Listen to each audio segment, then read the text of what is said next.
What's going on? We made $183 or $182.50 to be exact today, and we made it on Microsoft, and I'm going to talk about that trade in this trade recap. So let's get into it. This should be, well, this actually might be a little bit more of a good explanation of a trade recap. We have started the month of February on the right foot. We have started the month of February with a $182.50 win, give or take some commissions, yada, yada. Either way, solid win. So inside of here, what I have logged this as is a failed breakout and a 5-minute on TradeZella. Again, I'll always leave links to TradeZella below. This is what I use to journal and track everything. Simplifies it, makes it easy for me. So I'm going to pull up the 5-minute chart. It's funny because this comes on the back of a day where we had a live trading session that we did nothing in. This came after the live trading session. So this is Central Time, this chart. So I entered the trade here at 9:37, so 10:37 Eastern, about 30 minutes after I believe I ended that live stream. And then we had this nice move down, and I took my profits, and that was it. It still would have been, up from where I got in. Microsoft's kind of been a dud so far today. Now, the idea behind this trade, you can actually notice something here, right? You notice you have a little bit of a bull, not little, you have a bull flag. You got a bull flag to the upside. And it gets a nice push, and then it starts to break down. Now, with this push, it fairly quickly retraced and came right back into this zone. It did not respect the prior resistance on the top of the bull flag as support, and we saw weakness. That's where I got in.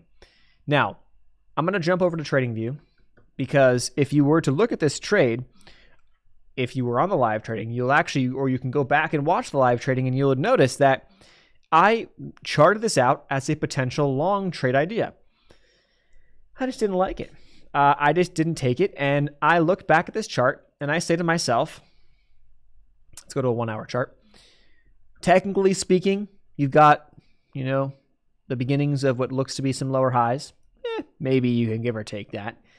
Upper wicks, the earnings moves, and all that stuff. Fair. But as I look back at this, this is not as good of a trade as it may seem. This is risky.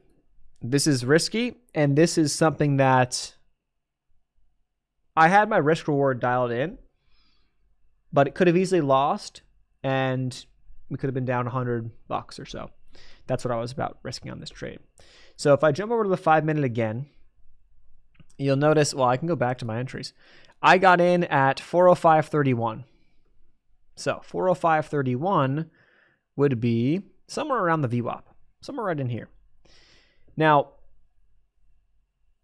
this could have been taken in a couple of different ways.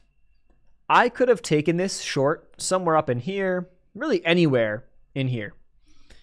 I took the trade once we broke down below this, okay? So, and I got it decently underneath. My thought process was, yes, we're at VWAP. Yes, we could bounce. Yes, the bigger picture has been trending up. However, at the time, all we were getting was this. On SPY, on QQQ, we were getting this. So that factored into why I didn't take the breakout trade. Now, this would have been a trade that should have worked, but it may have actually been a break even because if I look at this trade, you had a nice move, but I don't know if it was enough for me to be, locking in. I think I was targeting up towards 408 to 409, and it got just shy of 408 at the highs. So I don't know if I would have taken I don't know if I would have gotten out on this trade if I traded it long, to be completely honest with you.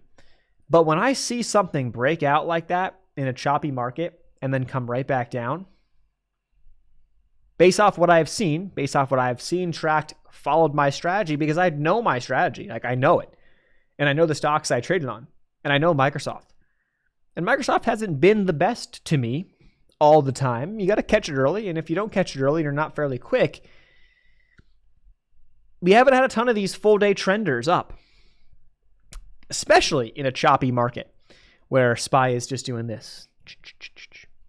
So that gave me the edge to take the short And I had a nice tight stop here. My stop loss was going to be right above this level. So if we got above the prior bull flag high, right, this blue line, I wanted out. Because then I knew, okay, we're going to have this pop, pull, maybe you pop, and then it's just chop city and I get out. But it was weak, and the pressure was there, and we sold off pretty quickly after that push to highs. So that's what I decided to do. Was it the best? No, but at the same time, I'm also, I want to do a better job in these choppier environments to figure out if there's a way to capitalize systematically. And I think I have an answer to that. Do I trade it very often? No.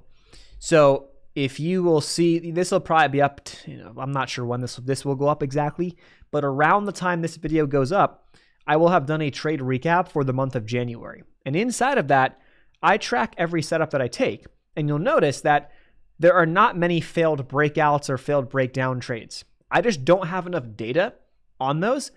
They've been good. They've kind of worked as of late, at least when I've used them.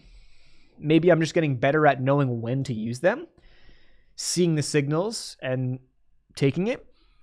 But I mostly trade momentum. Not mostly, I trade momentum. And so in an underlying uptrending stock, you're not going to see me take very many shorts. Same thing with a downtrending stock. For a while, you're not going to see me take longs, really. Certain conditions have to be met. The reason I felt comfortable with this is if you zoom out, the reaction to earnings and yesterday was negative. Spiky, yes, but it was net negative, right? We closed before earnings somewhere up here, and yesterday we closed here, and we're down here, so we're below that level.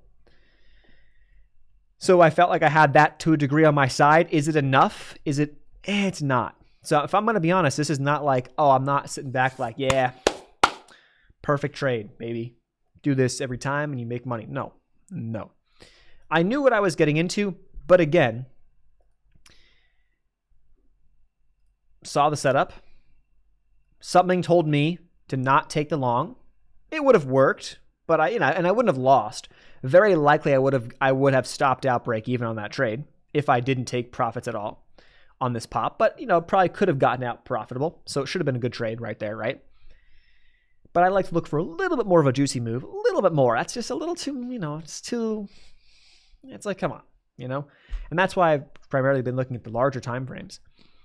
But when you get a false pop like that, I've seen many, many times, very nice moves back down, especially after a big, on the open, the thing goes from 401.75 all the way to 405.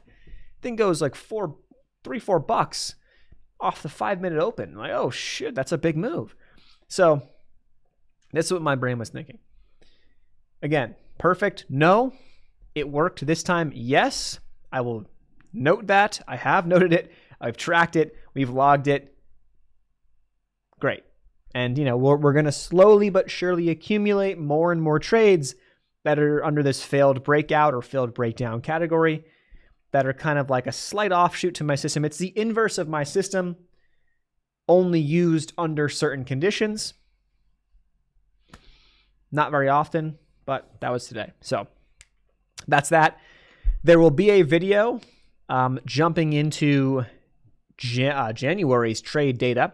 So a full month trade recap. If it's not out already, it'll be out very shortly. And we are still technically long. I have an open position right now on the Dow. It says I don't, but I do. I closed half of it out in January, and we have half to close. If the market goes up a little bit more, I'll get out on the next half at my ultimate take profit.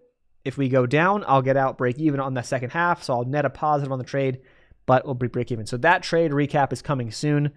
But half of that will be back in last month. So if you jump back to last month, I believe this 116 down here will be from the partial profits on the Dow. So, oh yeah, I forgot. Here's the one of one account, and I got an update for this as well.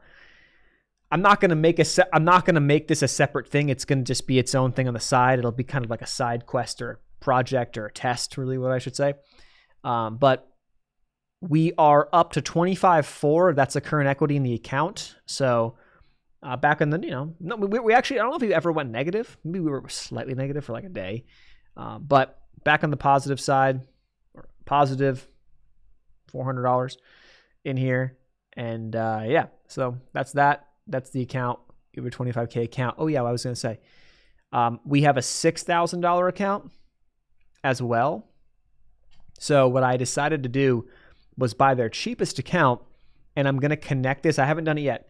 I'm going to connect this to a trade copier, and I'm going to copy the sizing essentially, maybe like half or a third size to my 25K account and trade the 25K, but it will automatically copy the trades. In theory, it should over here on this account. And so in this account, our profit target is 480, and then I believe you got to make a couple hundred more, 200 or 300 more. So whatever. Either way, that's the deal. I can't lose more than $600. $300 in a day, 600 total.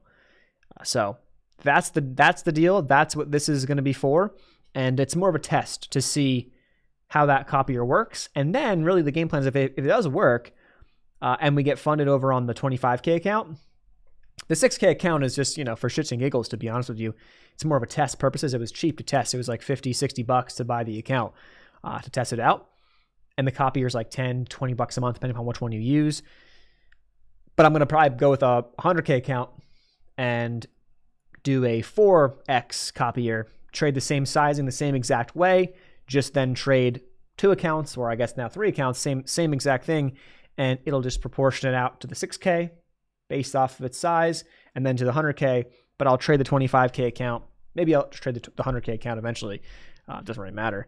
But it'll just essentially be just 3 accounts taking the same trades, but just with position sizes that meet essentially my guidelines. So I would 4X the 100K account.